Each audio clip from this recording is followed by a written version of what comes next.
और दोस्तों साडे मुलाजम की बीवी नूं ना खून की लोड़ पै गई ब्लड की। तो उन्हें मेरे पुत्र नूं कॉल की ते उन्हें पता नहीं आप दिता या किसी को लैके दिता। बहरहाल मैनू इन्ना क पता कि उन्होंने ब्लड कितों लभ गया। उस कुड़ी दे 9 भरा वा ते सारे 6 फुट प्लस आ ते 2 अपना 9 दे चाचे दे पुत दे भी 9 ही आ ते 7 ओहदे ताए दे पुत दे।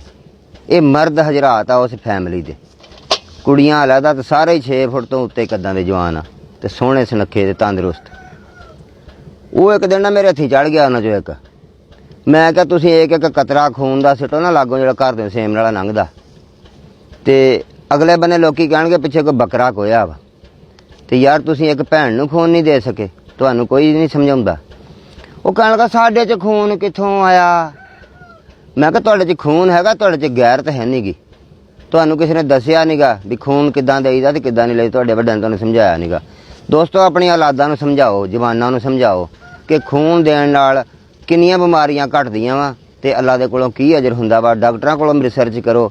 डॉक्टरां दे बकौल बंदे नूं ब्लड प्रैशर, शूगर, मेदा, जिगर दियां मसले जिहड़े आ ओह घट पैदा हुंदे जिहड़ा ब्लड दिंदा वा। और उहदे नाल जिहड़ी रूहानी तस्कीन मिलदी उहदे नाल ब्लड जिहड़ा घंटियां च पावर लैंदा वा। ते अल्लाह सारिआं नूं तौफीक देवे कि ओह किसे दे काम आउण। ब्लड वर्गी नेमत जिहड़ी आ ओह किसे नूं सदका जारिया देण। अल्लाह हाफ़िज़।